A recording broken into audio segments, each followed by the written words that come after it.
Facebook. Bonjour à toutes et bienvenue dans cette 21e édition du Book Club de Femmes et Diversité. Femmes et Diversité est une nation qui souhaite proposer un changement de regard sur la place des femmes et de la diversité dans notre société à travers 4 axes de travail. Depuis novembre 2019, nous sommes engagés à porter la voix des femmes et la place des femmes à travers des outils de communication que nous réalisons et produisons. Un film documentaire, une collection de portraits de femmes inspirantes que j'ai appelé Paroles de femmes,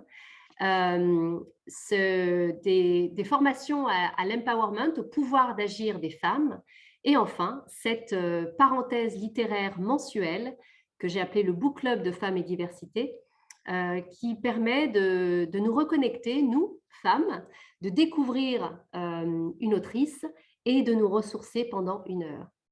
Donc, chaque mois, nous invitons une écrivaine qui nous inspire et avec qui nous allons aborder une question en lien avec la condition des femmes. Ce mois-ci, il s'agit du sujet délicat de l'amour à travers le roman de l'immense Ken Bougoul, qui nous fait l'honneur d'être avec nous aujourd'hui. Alors, qu'est-ce que l'amour, si ce n'est une quête ? Un voyage qui nous bouleverse et nous interroge sur notre propre nature. Ken Bougoul, merci d'avoir accepté notre invitation et de nous donner un peu de votre temps précieux pour aborder ces thématiques. Vous êtes habité par le tango et par le goût de la liberté. Votre prose nous enchante et votre audace est vertigineuse dans ce livre où vous êtes l'actrice principale et l'observatrice de ce bar où s'entremêlent les souvenirs et les personnages de votre vie.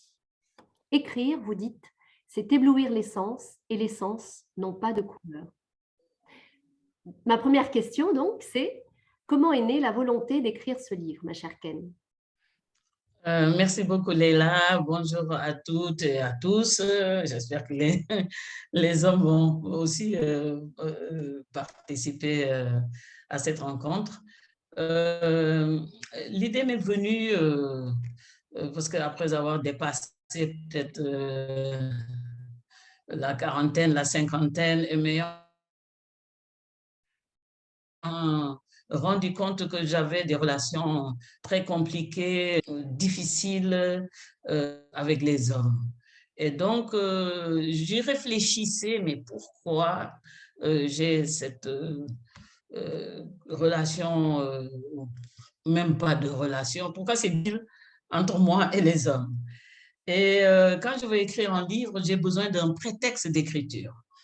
Et le prétexte d'écriture est venu, je me suis souvenue de quand j'étais très, très jeune, j'avais à peine, est-ce que j'avais même 10 ans, j'étais à l'école primaire en tout cas.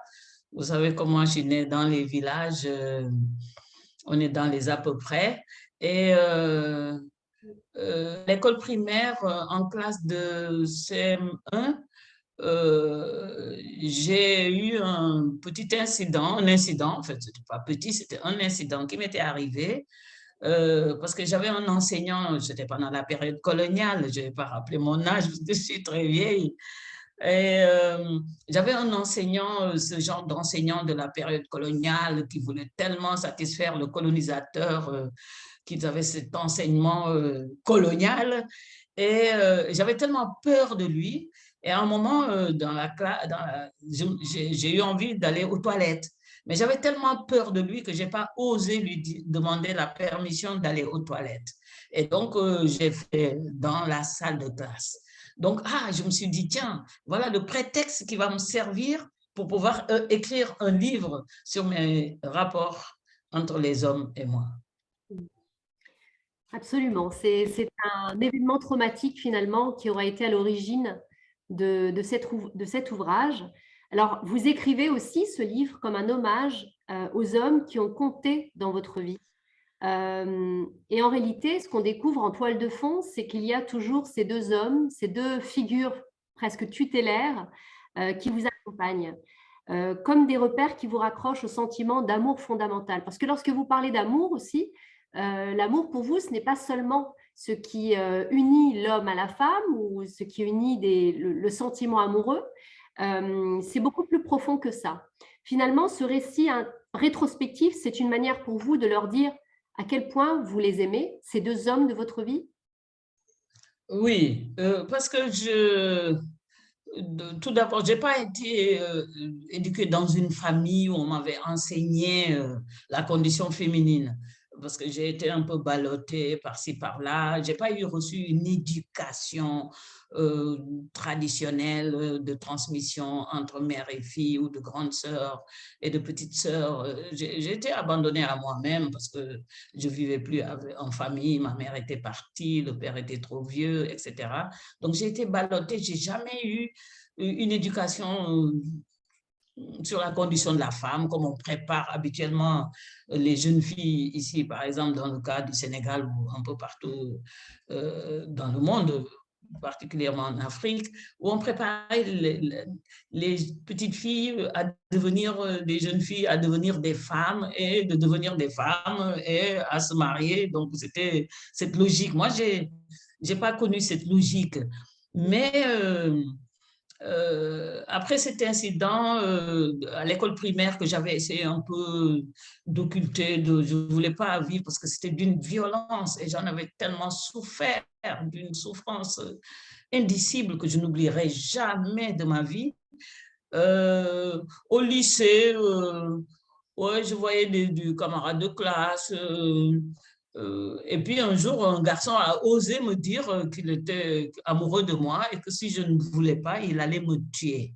Donc c'est de là que je me suis dit, forcer le sentiment, forcer la relation, ça m'avait révolté. Et je me rappelle au lycée, je devais être en sixième, cinquième lycée, je suis allée me plaindre auprès du censeur du lycée qu'il y avait ce garçon qui a dit que si je ne l'aimais pas, qu'il allait me tuer. Donc ça aussi, ça a été encore un autre traumatisme que si je ne l'aime pas, qu'il allait me tuer. Et je crois que c'est à partir de ce moment-là, en plus de ce que j'avais connu quand j'ai eu ce petit incident, enfin cet incident à l'école primaire, et que les filles de ma classe, mes camarades de classe filles, ne se moquaient pas de moi, mais il n'y avait que des garçons qui se moquaient de moi. Ils se moquaient de moi à telle enseigne que non seulement depuis la clôture de notre maison, à l'école, que j'ai abandonné l'école pendant une année scolaire entière parce que j'avais tellement honte, j'étais tellement mal dans ma peau et que c'était des garçons. Donc l'image de l'homme s'est cassée déjà à partir de ce moment-là. Ensuite, ce jeune homme, ce petit garçon de ma classe, ou d'une classe à côté, mais on était au même niveau, en sixième ou cinquième, je crois que ça devait être en sixième, qui dit je t'aime, si tu ne m'aimes pas, je te tue. Donc, une autre violence qui est venue encore s'abattre à cela.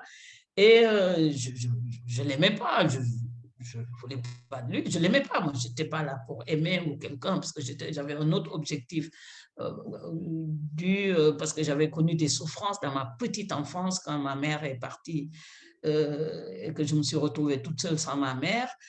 Tout ce que je voulais, c'était qu'il fallait que je fasse tout pour pouvoir exister, me fabriquer un autre moi-même, etc. Donc, j'avais d'autres ambitions déjà personnelles et à travers l'école, les études, je voulais être la meilleure, je voulais être appréciée de mes professeurs, etc. Donc, ça a été encore un coup dur. Et vers la quatrième, comme ça, inconsciemment, j'ai dit, je n'attendrai jamais qu'un homme vienne m'agresser comme on m'a fait quand j'étais à l'école primaire avec cet incident en CM1. Mais en même temps, au lycée, qu'un homme vienne me dire, je t'aime, si tu ne m'aimes pas, je te tue, je dis, je ne vais plus jamais me faire agresser. À partir de ce moment-là, les hommes, inconsciemment, je ne l'ai pas réfléchi, concocté, planifié, etc. Dès que je rencontrais un homme, je le séduisais et dès qu'il tombait dans le filet, je le rejetais comme une serpillière. C'est-à-dire que j'ai utilisé la séduction pour les attirer comme une araignée et dès qu'elles arrivaient, je les croquais et puis je les jetais à travers comme je les rejetais. C'est-à-dire que c'était une forme de vengeance. Mais j'étais petite, hein, j'étais vraiment jeune, 14, 15 ans, 16 ans. Et puis, quand j'ai atteint un certain âge, un peu plus adulte, 20 ans et tout, je me suis dit, bon, si un homme me plaît, pourquoi pas? Et puis, je me suis rendu compte que dans une relation qui se fabriquait, parce que l'amour, c'est pas comme ça, instantanément, c'est une démarche, etc. Je me suis rendu compte que quand moi je voulais être dans la démarche pour aller vers le sentiment, l'homme, lui, tout de suite, il m'objectisait, il voulait m'embrasser, il voulait coucher avec moi. J'ai dit, mais c'est quoi cette forme d'agression? On doit développer le sentiment, développer la relation, prendre du temps de se connaître, de découvrir des affinités, etc. Et à partir de ce moment-là, j'ai fait comme une espèce de rupture dans la relation, de chercher même à avoir une relation avec les hommes. Donc, j'ai plus ou moins continué ma vie comme ça, en faisant des hommes, peut-être, je ne vais pas dire le gros mot que les hommes ne vont pas apprécier, mais en même temps comme une forme d'accessoire, quoi, que je peux utiliser quand j'ai envie, que je peux laisser quand j'en ai envie aussi. Mais là, je me suis rendu compte que, en fait, je n'y trouvais pas une satisfaction, ni physique, ni rien du tout. Et c'était comme j'étais dans une espèce de forme de frigidité dans les rapports que j'avais avec les hommes. Et donc, le temps passant comme ça, vers 40 ans, je me suis dit, mais pourquoi je n'arrive pas à développer une relation avec un homme et pourquoi je n'arrive pas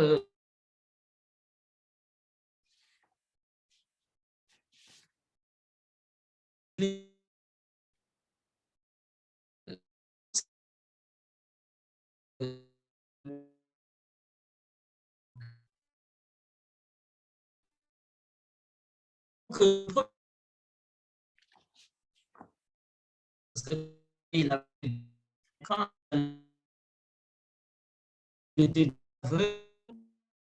quelqu'un qui ne m'a pas vu et puisqu'il était aveugle et on communiquait par le toucher et moi je prenais sa main pour lui dire j'ai grandi, je lui montre ma tête, je mets sa main sur mon corps, sur mes bras pour lui dire je suis une grande fille, etc. Et il se mettait à rire.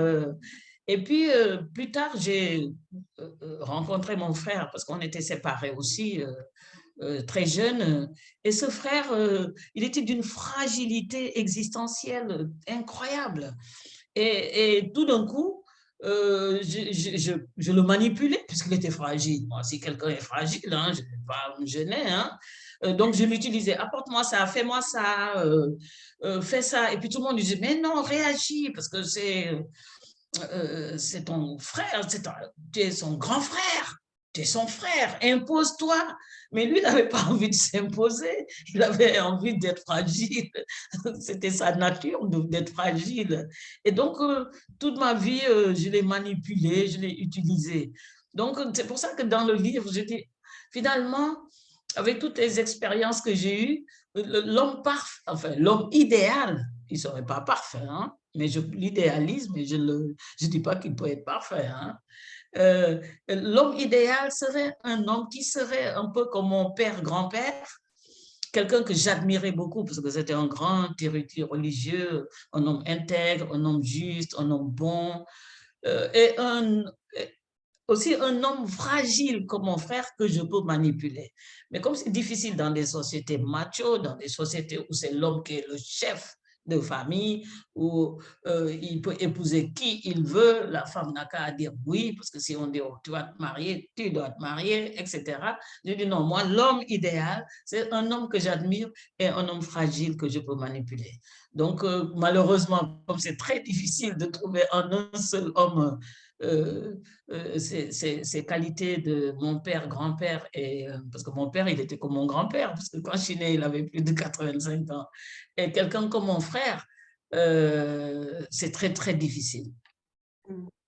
Donc, finalement, lorsque l'intitulé de votre livre, Mes hommes à moi, c'est l'hommage à ces deux personnes qui vous ont structuré et qui vous ont finalement aidé à mieux comprendre le sentiment le sentiment, l'action d'aimer.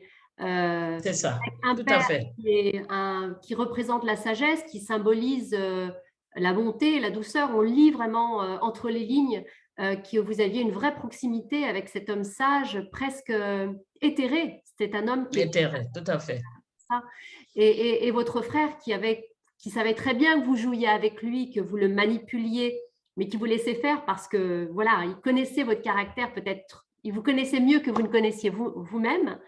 Alors, vous parlez aussi du couple, c'est-à-dire la conception du couple comme une forme d'aliénation.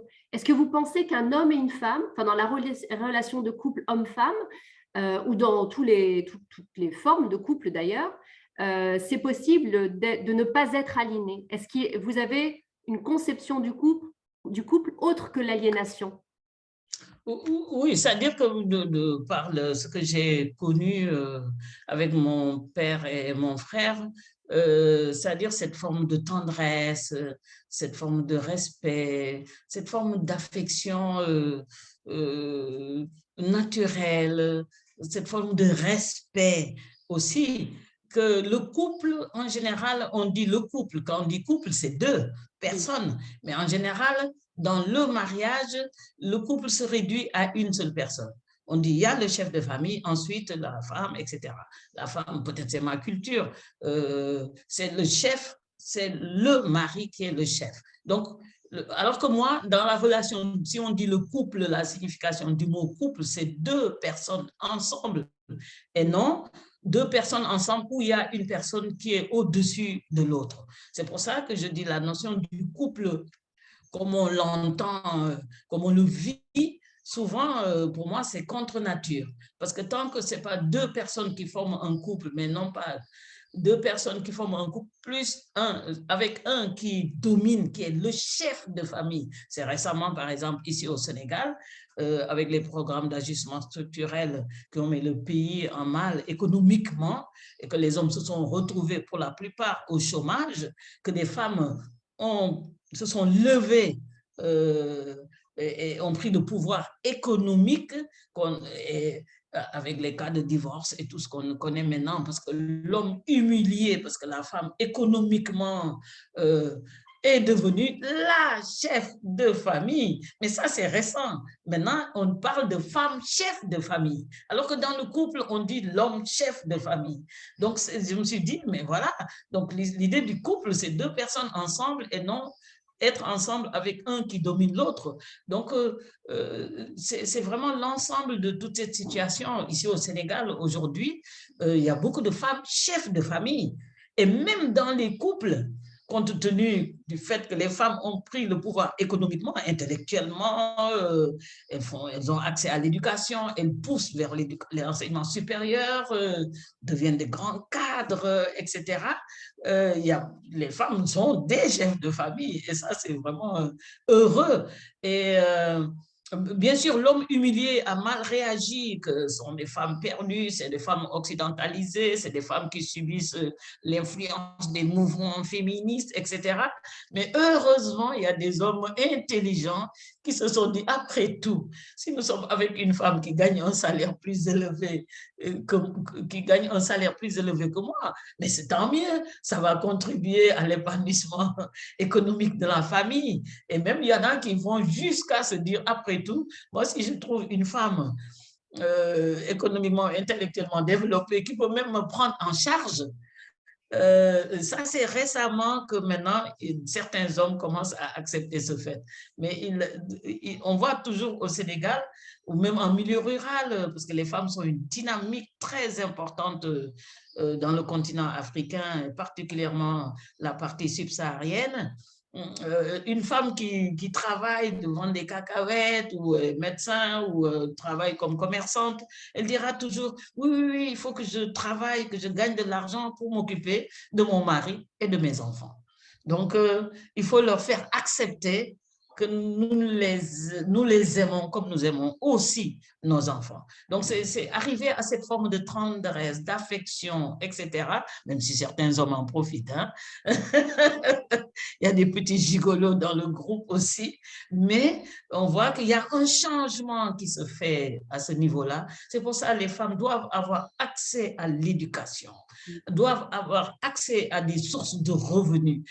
Mais traditionnellement, c'était comme ça. C'est les religions importées, le christianisme, l'islam d'abord, avant, bien sûr, c'est l'islam qui est venu en Afrique avant même le catholicisme avec le colonisateur, mais avant, on avait l'islam par les invasions arabes, le trafic d'esclaves, etc., où tout de suite, ils se sont arrangés pour dire que la femme doit rester à la maison, c'est l'homme qui doit subvenir à ses besoins.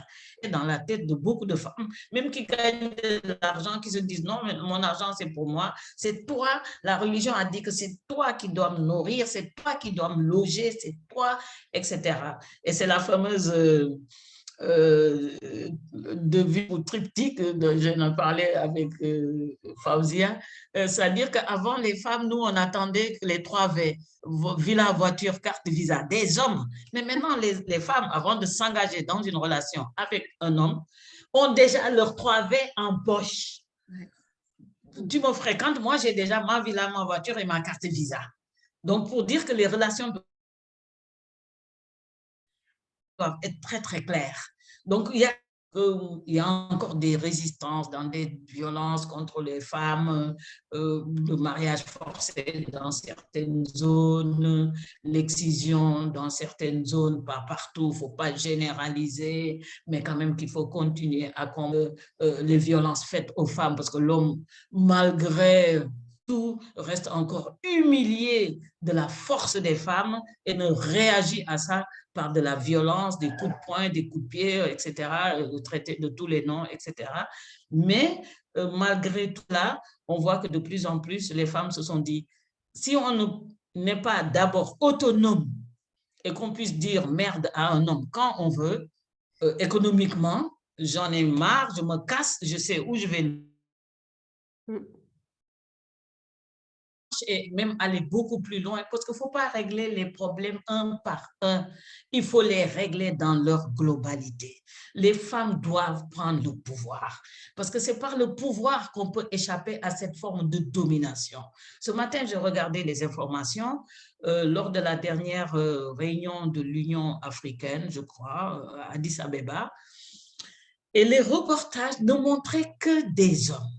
C'est-à-dire les présidents sont des hommes, le vice-président c'est un homme, le garde du corps c'est un homme, celui qui tient la valise diplomatique c'est un homme, les journalistes sont des... Enfin, il y avait quelques femmes qui accompagnaient leur mari, mais on voyait que tant que le pouvoir politique est aux mains des hommes, les problèmes des femmes vont se régler dans le filtrage, parce que ça les arrange, et ça va nous maintenir dans cette facilité que je demande de victimes. Il faut violence faite aux femmes, c'est terrible, on va, etc. Un viol au Sénégal, c'est 1 à 10 ans de prison. Mais si une femme était au pouvoir, moi, si j'étais députée, je vais faire de la politique, je vais demander à ce qu'un viol est puni à perpétuité. Parce qu'il faut quand même qu'on arrive à ce niveau-là. Sinon, on va nous maintenir dans la victimisation afin de prendre soin de nous, de penser à nous de temps en temps. J'ai menacé, il n'y a pas quelques... C'était au mois de novembre, j'avais menacé de quitter chez moi, nue, à mon âge, de marcher jusque devant le palais présidentiel pour dénoncer les violences physiques faites aux femmes déjà à travers les viols, les agressions sexuelles, etc., etc. Mais il y a aussi les violences psychologiques parce que le corps dans notre culture est une arme de dénonciation qu'on utilise dans la tradition. Et ça, c'est des choses, quand je dis ça maintenant, toute la presse, les gens, oh là là, combien de folles, elle va marcher toute nuit. Alors que c'est notre arme. On a eu des situations ici au Sénégal où on a augmenté le coût de la vie et des femmes sont allés habillés jusque dans le palais présidentiel, où le président Abdou Diouf, à l'époque, était président de la République, ont déposé leurs casseroles qu'elles utilisaient pour faire du bruit et ont commencé à se déshabiller. À partir de ce moment-là, parce que ça porte malheur, le président a dit non, on n'augmente plus le prix des denrées de première nécessité. Donc, ce corps qu'on écrase, qu'on violente, mais en même temps, ce corps est une arme de dénonciation. Mais ce corps, c'est une tête qui est au-dessus. Donc, il faut aussi qu'on utilise notre tête pour nous en sortir et sortir de la victimisation et passer au pouvoir directement pour arrêter toute forme de domination. Je continue, mesdames, à poser les questions, mais n'hésitez pas à poser les vôtres. Je crois que j'ai vu une main. Hanan, est-ce que tu veux poser des questions? Oui, exactement. Moi, j'aimerais bien poser la question, est-ce que, Madame Kenbogoul, vous avez réussi à travers vos écrits, à travers vos livres, votre œuvre, de garantir une certaine réconciliation, parce qu'on a senti quand même une certaine récurrence à un emploi fréquent des mots comme souffrance, humiliation, victimisation, vengeance, rupture, invisibilisation du mal et de la violence ou de la torture psychologique, manipulation, fragilisation, domination. Donc, j'aimerais bien savoir si l'écriture, la plume, l'encre permettent en quelque sorte à la femme moderne, à la femme contemporaine, à la femme qui a eu la chance d'aller à l'école pour obtenir des diplômes et savoir écrire, d'atteindre une certaine paix intérieure après toute cette carrière-là. Voilà, c'est ma question à moi.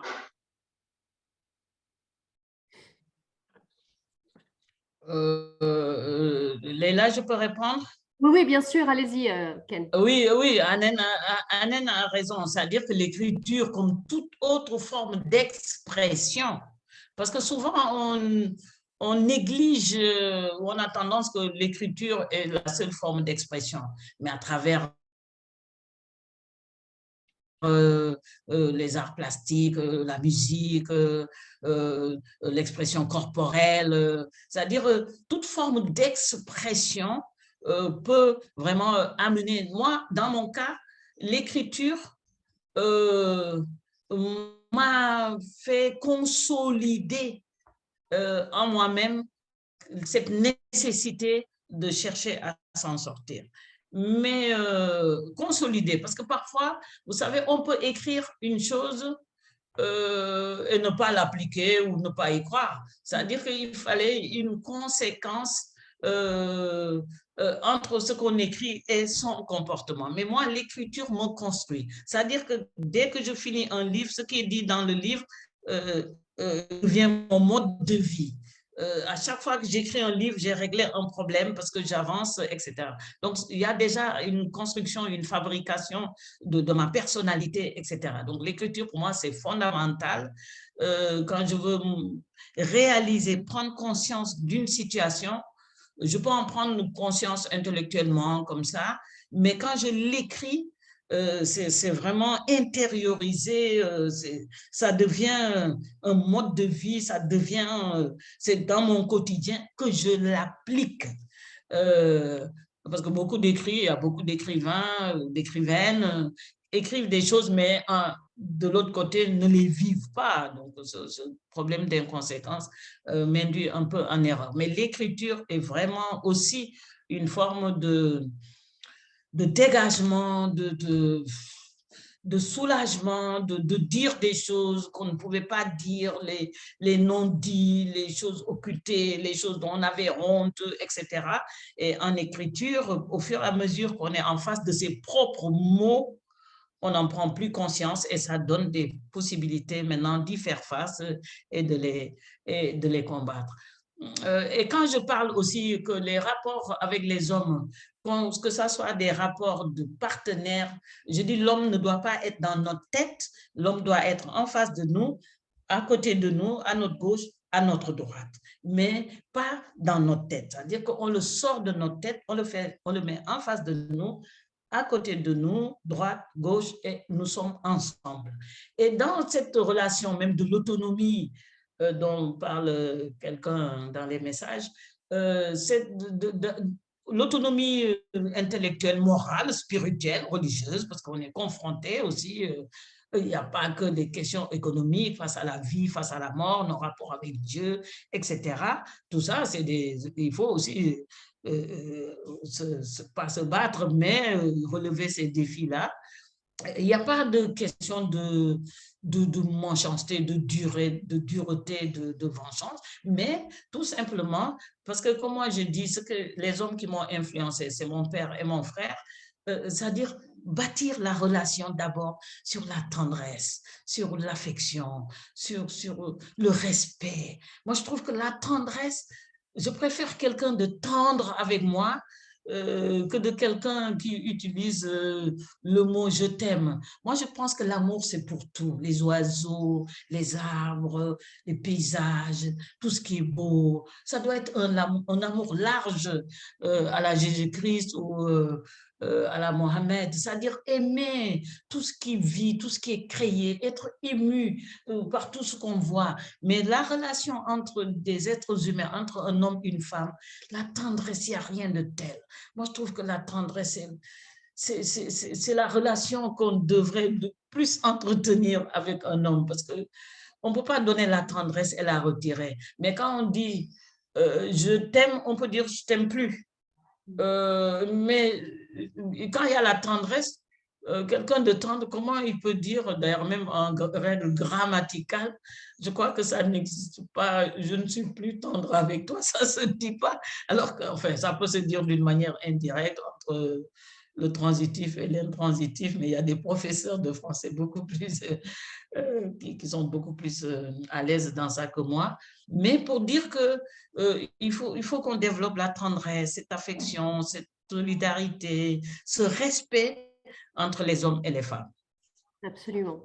Louisa, pardon, Sophia, je te donne la parole. Tu avais une question et après, ce sera Aïcha. Donc, bonjour à toutes. Vous m'entendez?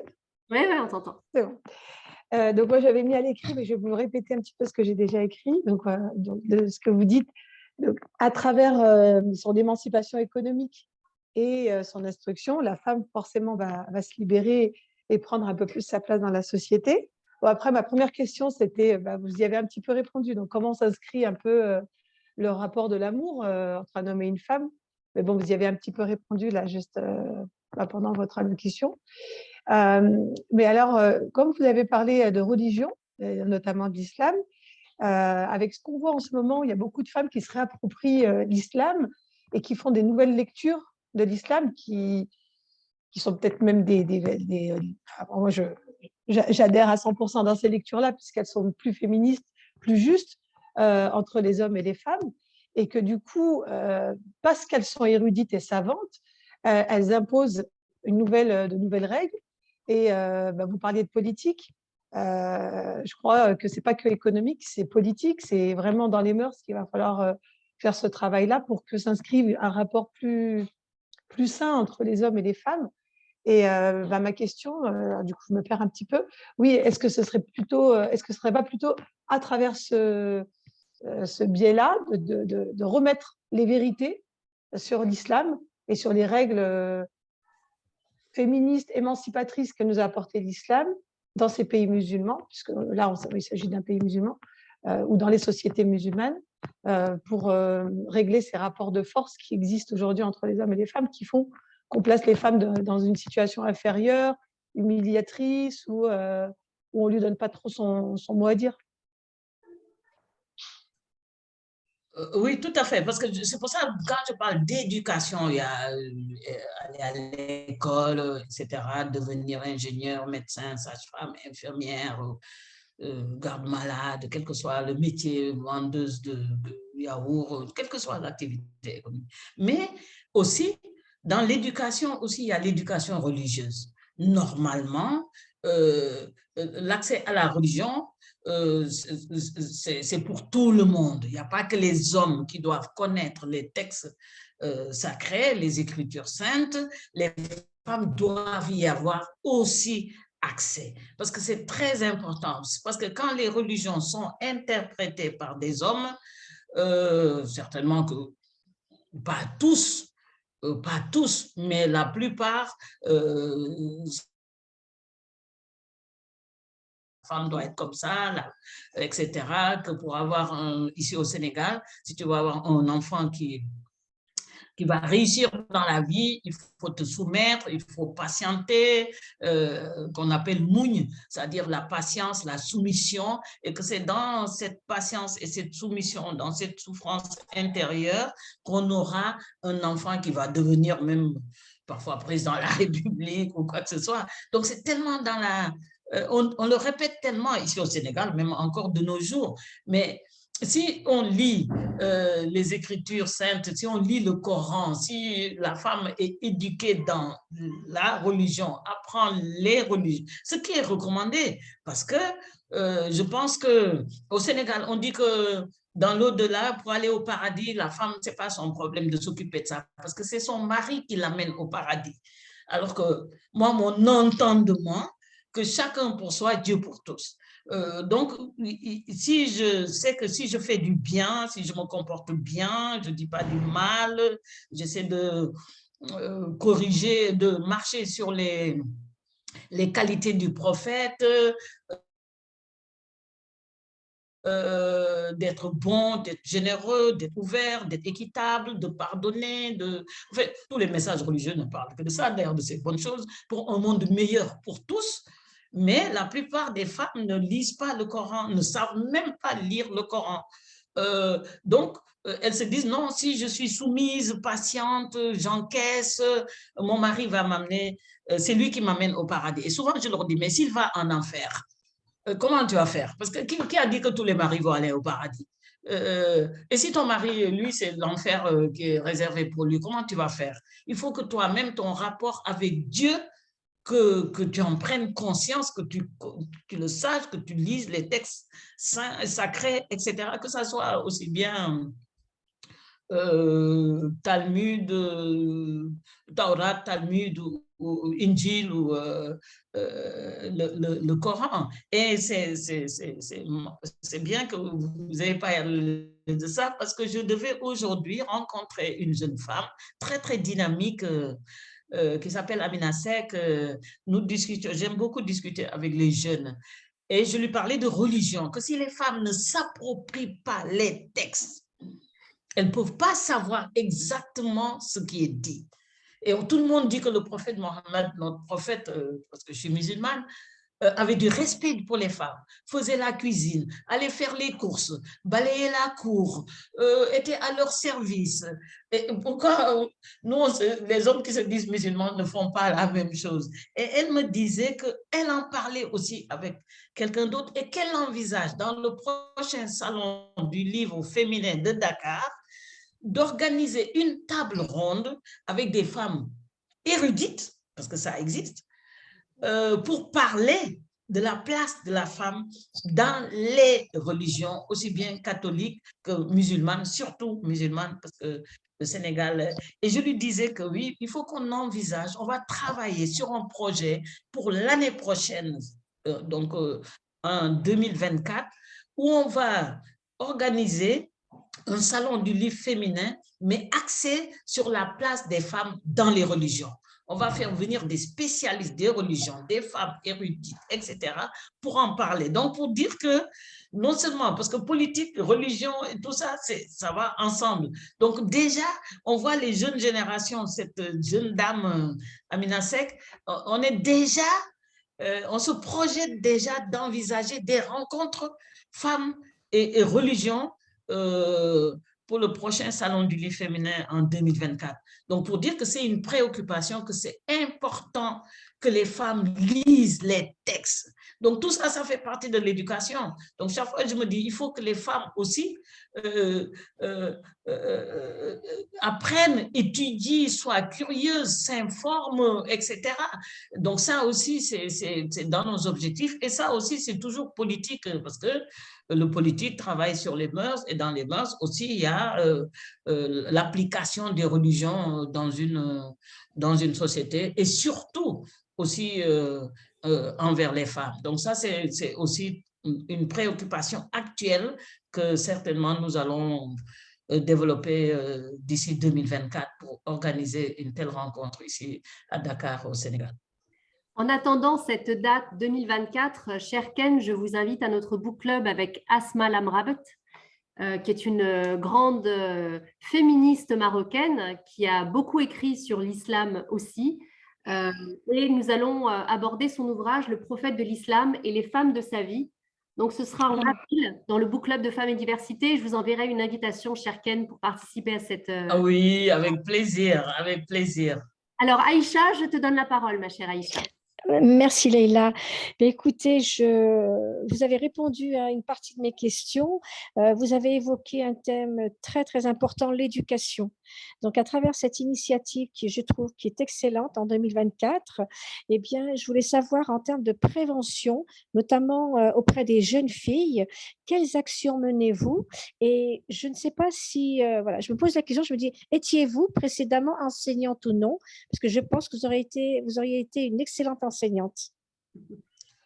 Oui, malheureusement, quand j'étais petite, mes projets, c'était de travailler pour les personnes âgées. Je voulais être une travailleuse sociale, les personnes âgées, les enfants, etc. Par ambition, même quand j'étais maintenant au lycée, je me disais non, je vais être pédiatre, je vais être médecin pour m'occuper des enfants.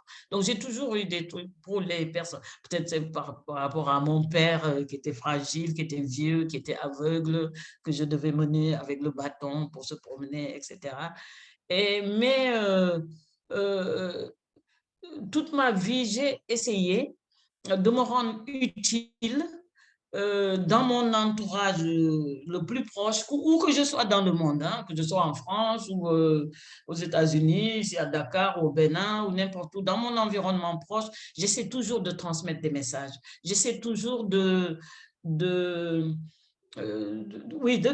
pas d'enseigner, mais de transmettre des messages, de toujours dire, voilà, c'est comme ça, c'est mieux comme ça, etc. Pour que les gens sortent un peu de l'ignorance et pour passer à autre chose et développer plus tard la réflexion. Mais j'ai beaucoup aussi travaillé dans le domaine du planning familial, d'activités de développement à travers le continent africain. Et ça m'a permis quand même de me rapprocher de plus en plus des gens. Et comme dans ces activités de planification familiale, de développement, d'activités génératrices de revenus, on est en contact avec des gens souvent qui ne savent pas, etc., qui sont plus ou moins dans l'ignorance ou bien qui ne savent pas comment, etc. Donc ça m'a permis, puisque l'information, la sensibilisation et la communication étaient un volet très important dans ce travail que je faisais. Donc ça m'a aussi permis de m'approprier cette approche que les gens, il faut les informer, les sensibiliser, il faut communiquer, etc. Donc, j'ai toujours cette tendance, souvent même ici au Sénégal, les gens pensent, quand je vais quelque part, vous êtes enseignante? Je dis non, je ne suis pas enseignante, mais informer, sensibiliser les gens, communiquer avec les gens sur ce que je connais, ce que je sais, ce que j'ai appris pour diffuser l'information afin de toucher un maximum de personnes qui pourront par la suite d'elles-mêmes développer ce qui avait été dit. Je trouve que c'est très important. Il ne faut pas arrêter de parler, il ne faut pas arrêter de communiquer. Il faut pas… On dit que la parole est d'argent, le silence est d'or. Mais je dis, dans notre monde actuel, il faut communiquer, il faut parler, il faut sensibiliser, il faut que toute l'information touche le maximum de gens, parce qu'il y a encore des gens qui sont dans l'ignorance et surtout beaucoup de femmes et même beaucoup d'hommes aussi. Et il ne faut pas arrêter de parler. Chaque fois, je dis même aux mamans, à l'enfant, il ne faut jamais arrêter de parler. Il dit, mais je parle, mais il ne m'écoute pas. Je dis, ça ne fait rien. Parce que quelque part, il y a un backup quelque part dans la mémoire qui mémorise tout. Et à un moment de plus grande conscience de cet enfant, plus il grandit, et cette mémoire va, dans son backup, va sortir Et souvent, on voit des adultes qui disent, pourtant, ma mère me le disait, ah, mon père me disait souvent, mon grand-père me disait, etc., et qui deviennent des leçons de vie. Donc, il ne faut pas arrêter de parler. On veut nous fermer la bouche, mais il ne faut pas qu'on ferme la bouche, il ne faut pas qu'on casse les plumes, il ne faut pas qu'on arrête de danser, il ne faut pas qu'on arrête de chanter, il ne faut pas qu'on arrête de bouger, il ne faut pas qu'on arrête de vivre, quoi. Voilà, c'est très important. Merci beaucoup pour Merci. ce rappel. C'est vrai que parler, c'est vraiment super. Et puis, ça fait preuve, c'est une preuve de courage aussi de parler de sa condition, parce qu'en s'autorisant à parler, on autorise aussi d'autres femmes à en faire autant. Et ça, c'est comme ça qu'on crée une chaîne de solidarité et de puissance, puisque nos mots sont importants. Quand on lit votre ouvrage, parce que j'aimerais bien revenir à l'ouvrage quand même, on ressent une certaine errance, comme l'errance de votre âme qui cherche, enfin qui danse et qui cherche à se fixer, qui essaye de comprendre le monde dans lequel elle évolue. Vous dites, ma mère était occupée à travailler pour subvenir à nos besoins, mes besoins affectifs. Je n'avais pas trouvé de possibilité de les satisfaire. Je me sentais abandonnée. Est-ce que vous diriez que c'est ce vide affectif ou ce manque affectif en tout cas qui vous a poussé à aller trouver cet amour par le biais de relations avec les hommes? Et est-ce que ce vide affectif nous encourage aussi à subir les violences, ou les violences au corps ou les violences psychiques dont les femmes sont souvent victimes? Oui, c'est certain, parce que la nature a horreur du vide. Maintenant, qu'on utilise ce vide dans des relations d'affection, etc., ou qu'on l'utilise pour subir, parce qu'on se dit peut-être que c'est mieux, il n'y a rien, bon, je suis avec quelqu'un qui me violente, mais bon, j'accepte parce que c'est mieux que d'être dans ce vide. Donc, ça dépend de comment on l'utilise aussi. Mais moi, dans mon cas, bon, il y a le vide affectif de ma mère. Ça ne m'a pas poussé vers les hommes, ça m'a poussé vers les familles. J'aime les familles. Quand une famille m'invite, après, je ne veux plus partir, je veux vivre là-bas. Chaque fois, je dis, oh là là, il ne faut pas m'inviter parce que j'ai tendance à... Et ça m'a poussé aussi à aimer la famille, à aimer les gens, c'est-à-dire à me constituer à chaque fois une famille.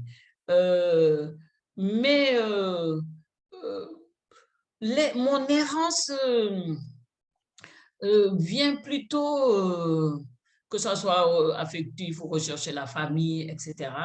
L'errance, c'est presque c'est une démarche, c'est une dynamique chez moi. Parce que il y a une chose que je me suis dite, rien n'est acquis. Et je déteste les acquis. Parce que dès qu'on dit que c'est acquis, on pense que tout le monde il est beau, tout le monde il est gentil, que c'est parfait. Parce que moi, je trouve que c'est statique, c'est satisfait. Voilà, c'est les acquis, c'est statique. On ne bouge plus, on dit, moi, j'ai ça, j'ai ça, j'ai ça, j'ai ma carte Visa, j'ai ma villa, j'ai ma voiture. J'ai même ma petite maison de campagne, j'ai ma retraite, etc. Moi, je cherche toujours à aller au-delà de ça. D'abord, il faut être vigilant avec les acquis, parce que rien n'est acquis. Le cas des femmes tunisiennes, qui étaient les femmes les plus émancipées du continent africain, en sont la preuve. Tous les acquis du temps de Bourguiba, dont le Sénégal et beaucoup d'autres pays s'inspiraient, tous ces acquis, par manque de vigilance, sans s'en rendre compte, tout est tombé par terre. Il faut recommencer encore à zéro.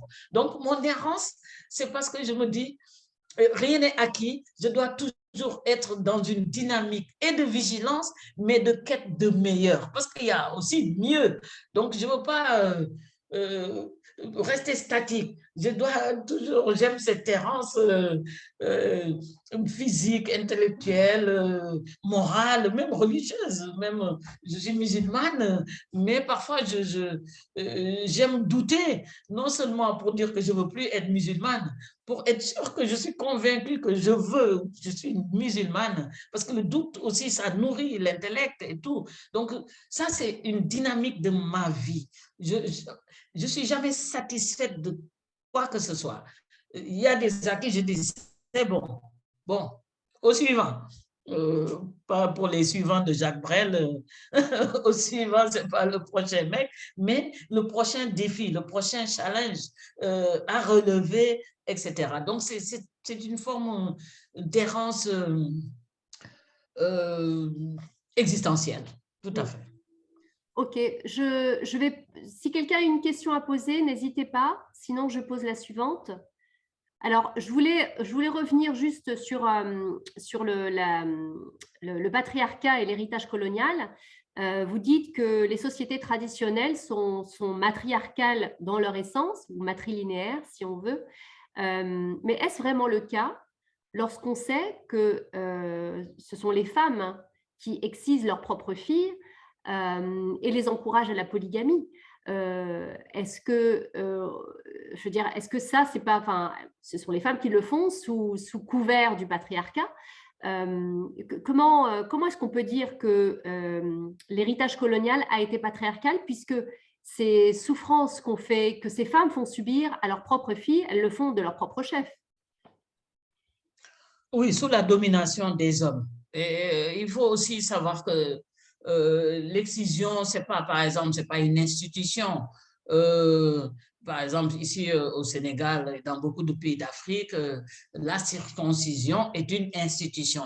Les hommes, dès qu'ils naissent, circoncis, tous, musulmans, chrétiens, etc.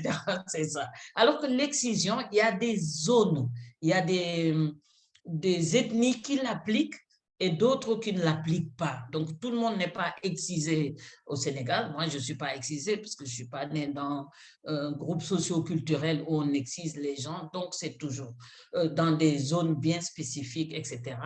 Et avec les combats que nous menons et l'accès à l'éducation des filles, nous observons une grande baisse de ces pratiques-là. Pour ce qui est du mariage, les femmes aussi ne poussent pas les filles à la polygamie. Elles poussent les filles au mariage, mais pas à la polygamie. Parce qu'elles ont expérimenté ce que c'est très dur, dans certains cas, pas tous, et elles veulent que leurs filles se marient quand il n'y a pas d'autres opportunités. Si on offre à une fille d'autres opportunités que le mariage, on voit que de moins en moins, les filles se marient tôt. Il y a la loi qui donne un âge limite. Et en dehors de ça, les filles sont ambitieuses. Si vous venez ici au Sénégal, vous allez dans un lycée en classe de terminale ou que vous allez à l'université, vous voyez en classe de terminale, dans un lycée, il y a souvent plus de filles que de garçons pour voir que l'ambition des filles, parce que les choses aussi sont en marche.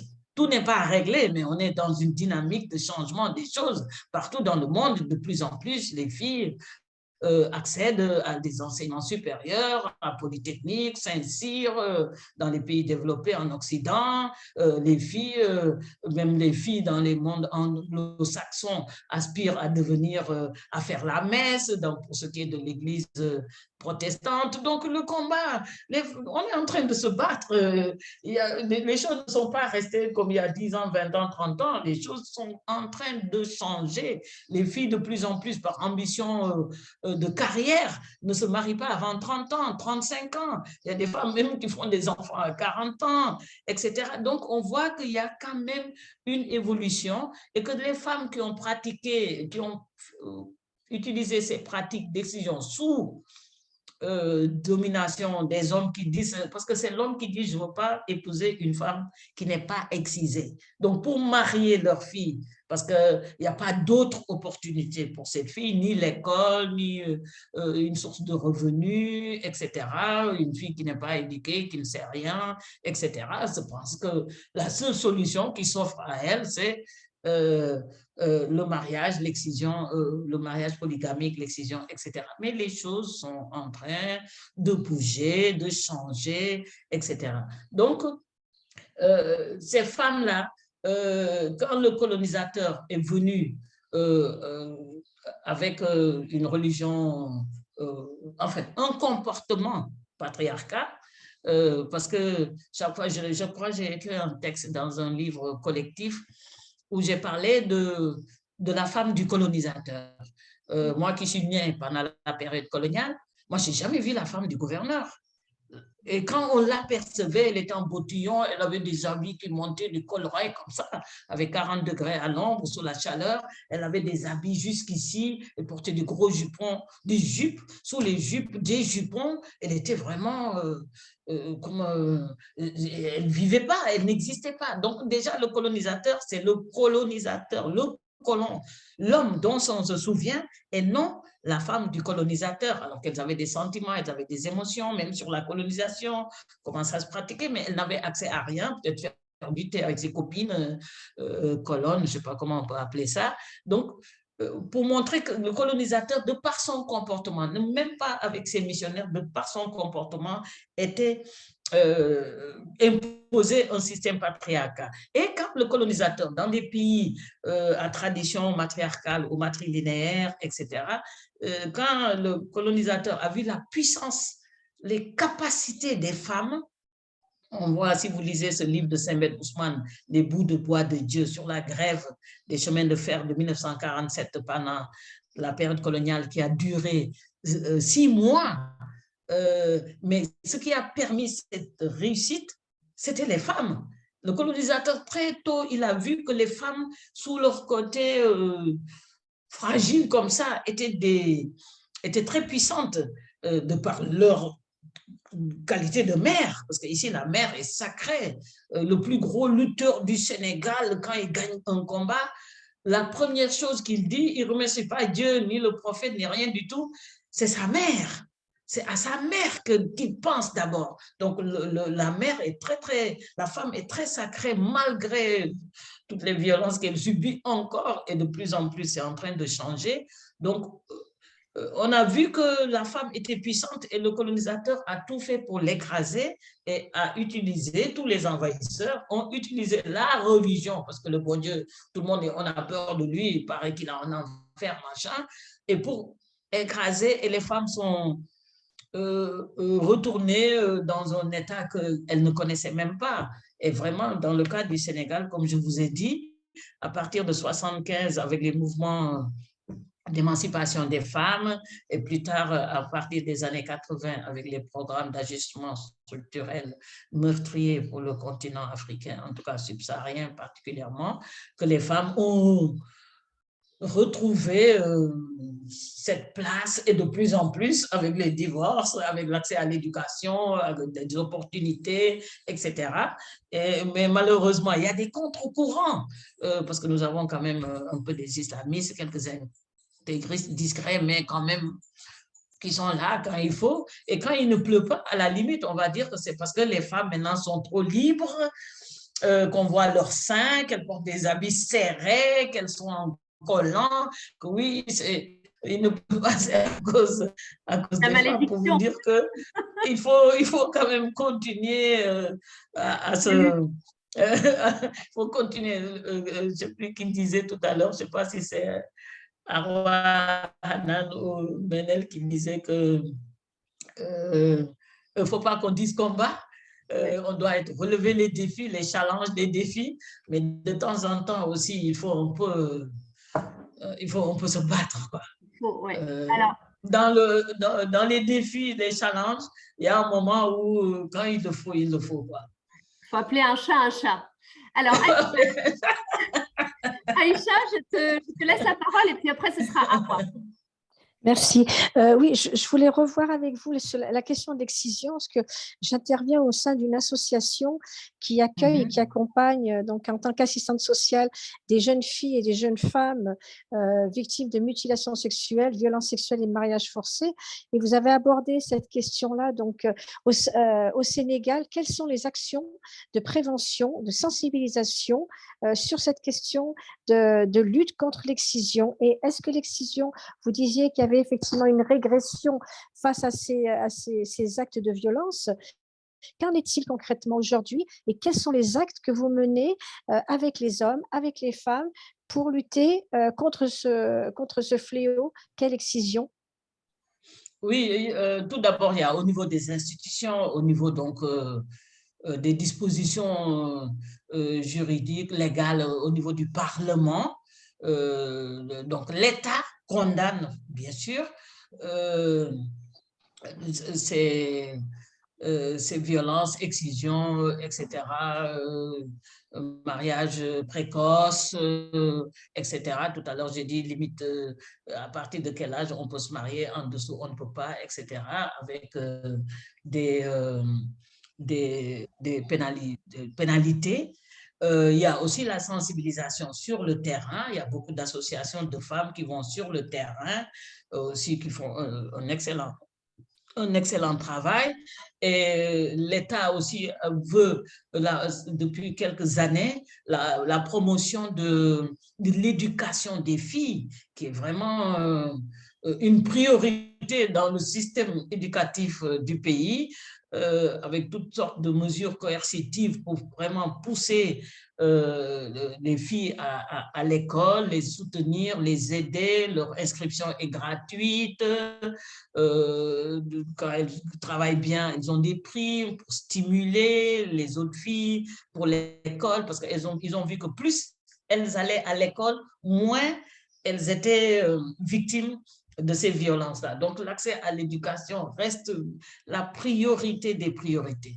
Plus maintenant les actions sur le terrain de sensibilisation, non seulement des victimes, mais des femmes qui exercent ces activités-là, les sensibiliser. Et certaines ont dit, parce que les exciseuses, ce ne sont pas les mères de ces filles qui excisent.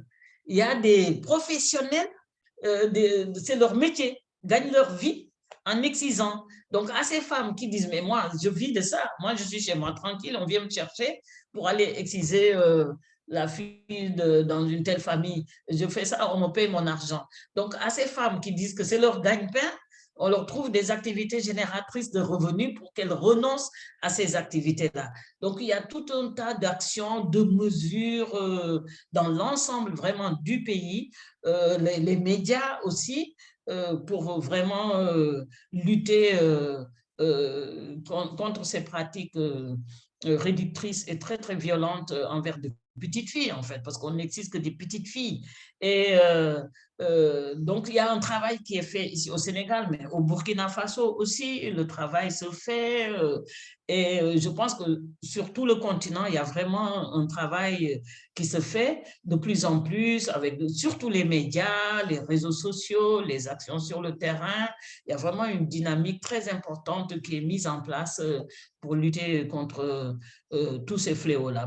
Mais pour moi, personnellement, en dehors de l'information, de l'éducation, de la communication, la sensibilisation, l'accès à l'école. Il faut que les filles aillent à l'école. Et aller à l'école même, c'est un droit fondamental pour tout le monde, et particulièrement pour les filles. Mais je sais que nous ne sommes pas au top du combat, parce que malheureusement, il y a un autre pan de la société où c'est la pauvreté. Il y a un problème de pauvreté quand même qu'il faut quand même noter. Et la pauvreté, quand on calcule les indices de pauvreté par genre, on voit que quand un pays est pauvre sur un nombre de la population et de temps, quand on fait ça par genre et par âge, on voit que les femmes sont beaucoup plus victimes de pauvreté que des hommes dans la plupart des pays. Donc, la pauvreté touche beaucoup les femmes. Et quand la pauvreté touche une femme, ça touche toute une famille, ça touche ses enfants, ça touche, etc. Et surtout, ça touche ses filles. Et devant une situation où la solution n'est pas immédiate, il n'y a même pas de projection dans un temps minimum pour s'en sortir. Donc, les gens utilisent des pratiques comme dire si ma fille va se marier avec un monsieur, d'abord, c'est une charge en moins, et que si, etc. Donc, la pauvreté aussi, lutter contre la pauvreté des hommes et des femmes, mais surtout des femmes, aussi est un élément à ne pas négliger dans ces défis à relever pour améliorer la condition des femmes dans ces situations de violence physique faites sur elles. Merci beaucoup. Arwa, je te donne la parole. Oui, merci. Moi, je voulais juste revenir à la question de l'éducation, notamment par rapport au fait que vous disiez tout à l'heure, vous soulignez l'importance d'enseigner l'érudition religieuse aux filles, aussi bien qu'aux garçons. Je peux tout à fait comprendre votre point de vue, mais je ne suis pas tout à fait d'accord avec vous, parce qu'à mon avis, il faudrait plutôt militer pour une éducation laïque, axée sur l'enseignement de la philosophie et des valeurs universelles, et non à l'enseignement des religions, parce que celles-ci sont sujettes à diverses interprétations et malheureusement mènent toujours, comme on peut le voir à peu près partout dans le monde, à l'intolérance, à la misogynie, au fanatisme, à l'étroitesse d'esprit.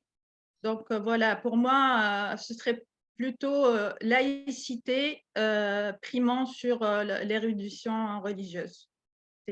Oui, non. Oui, peut-être que je n'ai pas complété, mais quand je dis éducation, c'est l'éducation globale.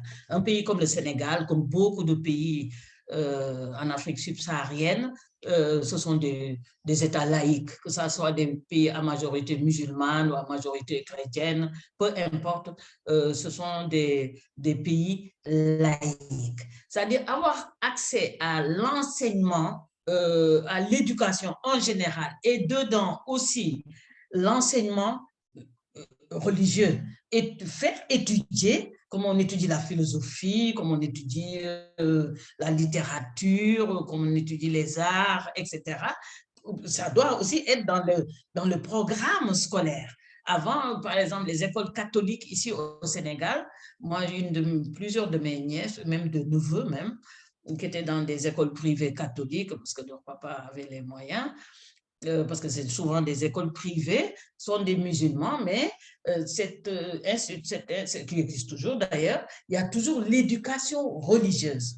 Pas pour dire je fais de vous des chrétiens, parce que ma nièce est musulmane, mais l'école avait l'éducation religieuse comme le dessin, comme les devoirs, la philosophie, etc. Je dis quand même incorporer dans l'enseignement laïque aussi ce programme d'éducation religieuse comme d'éducation à la vie familiale pour laquelle nous nous battons ici au Sénégal, pour mettre dans le programme de l'école les questions relatives à la reproduction sexuelle, à l'anatomie de la femme, à ses organes, comment ça fonctionne, parce que beaucoup de gens ne savent pas comment ça fonctionne. Il faut aller chercher partout un corps de femme, son sexe, ses règles, les relations, la sexualité, la santé de la reproduction.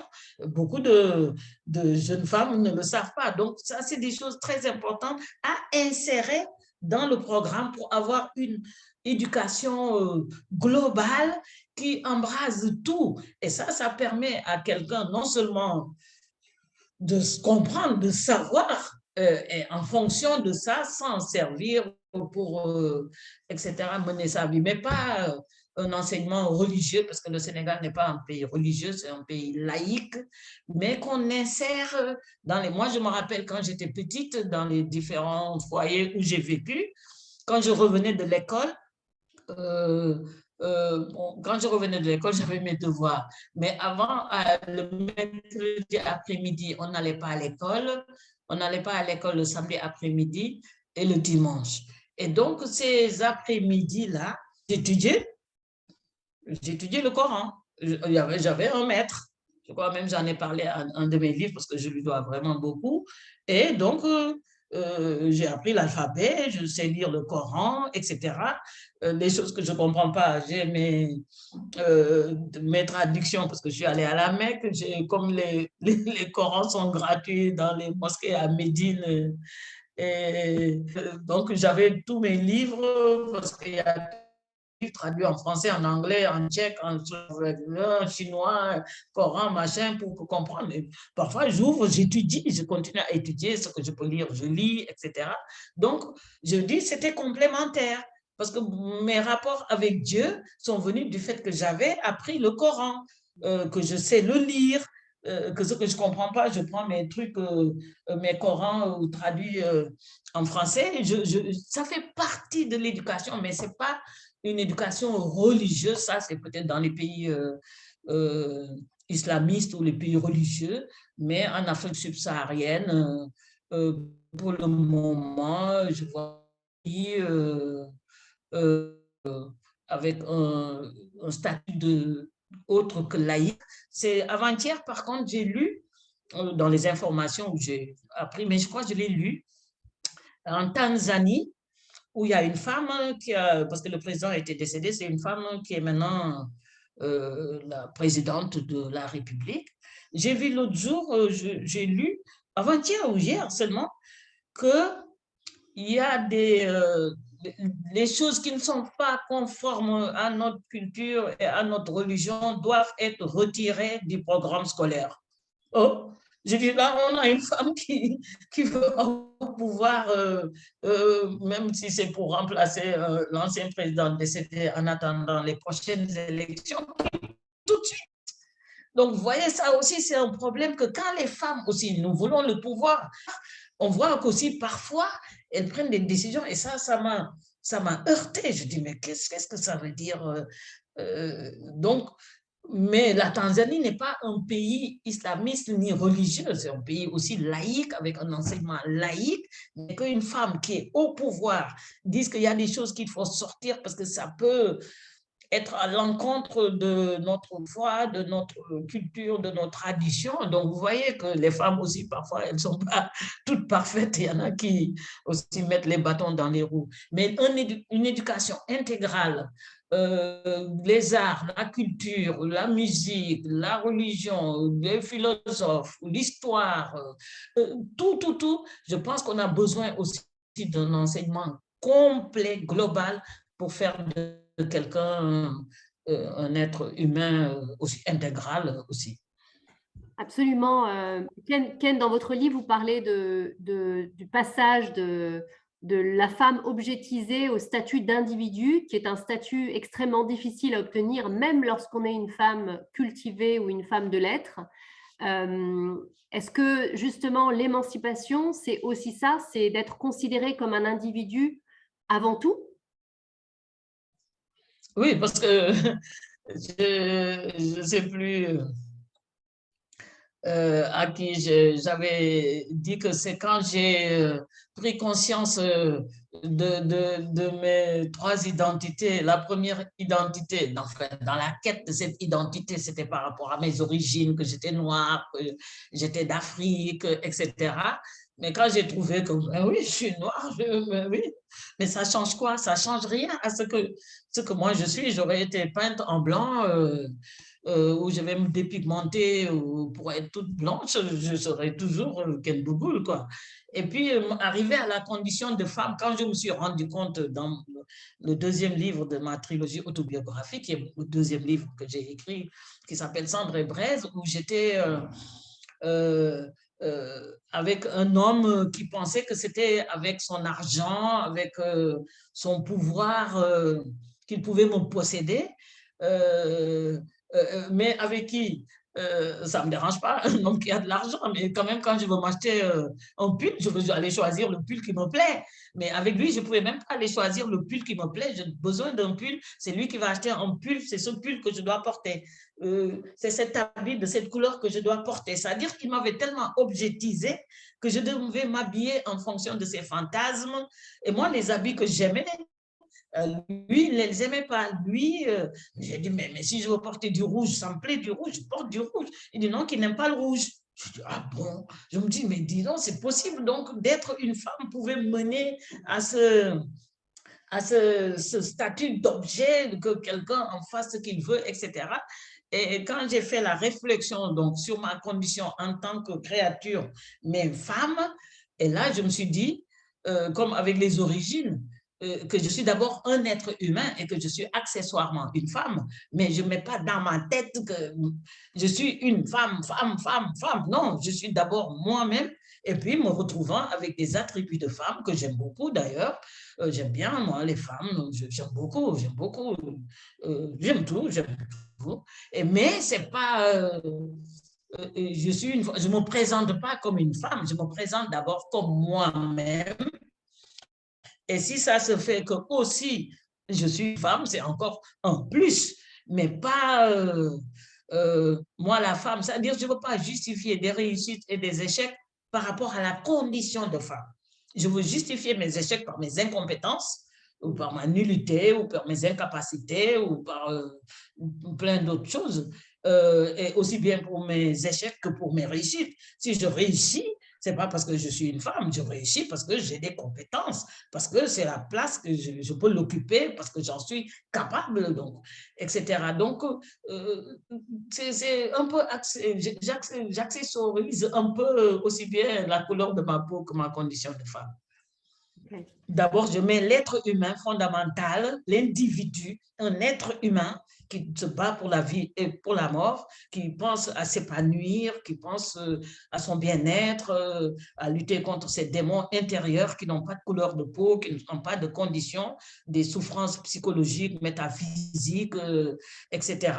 Mais que je ne subis pas parce que je suis une femme, que je subis parce que je suis un être humain confronté à la vie et à la mort. Quand j'ai peur de la mort, je n'ai pas peur de disparaître, mais je me demande où je vais aller après la mort. Mais ces questionnements, je ne me les pose pas parce que je suis une femme. Je me les pose en tant qu'être humain qui vit, qui respire, créature, que le jour où je m'éteins, on va m'enterrer. Mais après, je vais aller où? Ça, cette appréhension, ce n'est pas une question ni masculine ni féminine, mais c'est une question simplement d'un être humain. D'ailleurs, on arrive à la fin de cet échange, ma chère Ken, et je voulais juste revenir sur votre nom de plume, parce que vous venez de dire, j'aimerais savoir où je vais aller. Alors, Ken Bougoul a une symbolique forte, et j'aimerais revenir sur la signification de ce nom. Oui, Ken Bougoul en Wolof, c'est deux mots qui sont ensemble. Ken, qui veut dire personne en Wolof, Bougoul, n'en veut. Et c'était un prénom qu'on donnait à un enfant de sexe féminin né d'une femme qui a perdu des bébés 2-3 jours après leur naissance, sans vraiment cause, quoi. L'enfant n'était pas malade, il n'y avait aucun problème, tout allait bien, une mort subite. Et à la 3e grossesse, il faut être courageux, hein, mettre au monde encore un enfant. Si c'est une petite fille, tout de suite à sa naissance, on lui souffle à l'oreille qu'elle s'appelle Ken Bougoul. Personne n'en veut, en sous-entendant ni le mauvais esprit, ni le mauvais œil, ni la mauvaise langue, même la mort n'en voudra pas. Et comme ce petit bébé a survécu au 7e jour, parce qu'ici on baptise les enfants au 7e jour, le nom de Ken Bougoul est resté toujours pour exorciser la mort. Et le prénom, comme l'enfant a survécu, devenu une grande femme, le prénom est resté. Et maintenant, il y a beaucoup de jeunes filles dont les mamans n'ont pas perdu d'enfants, qui s'appellent Ken Bougoul. C'est devenu un prénom courant. Et moi, si je ne l'ai pas adopté au début, c'est le premier éditeur du Baobafou qu'il faut lire. Scandaleux pour l'époque. Il a 41 ans, ce livre. Mais toujours le best-seller. Je n'arrive pas à le détrôner. Il faut que je m'applique pour détrôner ce livre. Donc, c'est l'éditeur qui a dit non, le Baobab Fou, c'est scandaleux. Une fille, une musulmane, qui écrit quelque chose comme ça, il faut trouver un pseudonyme. Et j'ai dit non, l'héroïne s'appelle Ken Bougoul et on a mis Ken Bougoul. Et après la trilogie de Baobab Fou, Sandra Braise Ridouane, c'est à partir du 4e livre que j'ai écrit, qui est une fiction sociopolitique, un défi que je relevais par rapport à un écrivain, un homme qui s'appelle Boubacar Boris Diop, qui m'a tellement défié que ouais, j'ai écrit 3 livres, je n'écris plus, etc. Je dis, je vais lui montrer que je vais écrire un autre livre. Et par défi, j'ai écrit cette fiction sociopolitique qui s'appelle La folie et la mort. Et j'ai dit, si je peux écrire une telle chose maintenant, désormais, je vais garder le nom de Ken Bougoul. Je veux même que sur mon passeport, parce que je peux écrire ce que je veux, dire ce que je veux, et personne ne peut rien contre moi. Même la mort ne voudra pas de moi, bien que j'ai peur de l'au-delà, mais je sais que la mort ne voudra pas de moi parce que je n'ai pas un tempérament à me laisser aller, et que même si la mort se présentait devant moi, je vais lui dire de s'écarter parce que je n'ai pas le temps, que je n'ai pas fini, que j'ai des choses à faire. Donc, Ken Bougoul est un nom qui a une portée symbolique, mais une portée puissante. Ouais. Et cette puissance, on la voit dans vos écrits, cher Ken. Merci pour cet ouvrage qui parle qui est très cash. Et on vous invitera à nouveau pour le Baobab Fou que j'ai hâte de découvrir. Merci pour ces mots si puissants et votre manière d'aborder la vie avec autant de panache et de volonté. Vous ouvrez la voie avec un X et avec un E à toutes ces femmes qui n'osent pas dire certaines choses qui restent malheureusement encore trop tabous, et vous osez en parler, et c'est tout à votre honneur, ma chère Ken. Alors, j'aimerais offrir ce livre à une de nos adhérents, donc je vais procéder au tirage au sort, et j'en profite pour remercier les nouveaux adhérents. Alors, Cécile Bossy, qui n'est pas présente, donc Cécile Bossy, ce livre est pour toi, que je remettrai d'ailleurs en main propre. Je remercie Fatima et Catherine, nos nouvelles adhérentes au Book Club de Femmes et Diversité. Pour ma part, je vous donne rendez-vous le 26 mars en compagnie de Estelle Rinaudot pour parler du burn-out au Light-In, un ouvrage initiatique qui parle de la difficulté de vivre le burn-out, d'en sortir et de se réaliser professionnellement et personnellement. Ma chère Ken, merci infiniment pour votre temps précieux. Mesdames, merci. Merci beaucoup. C'était un plaisir.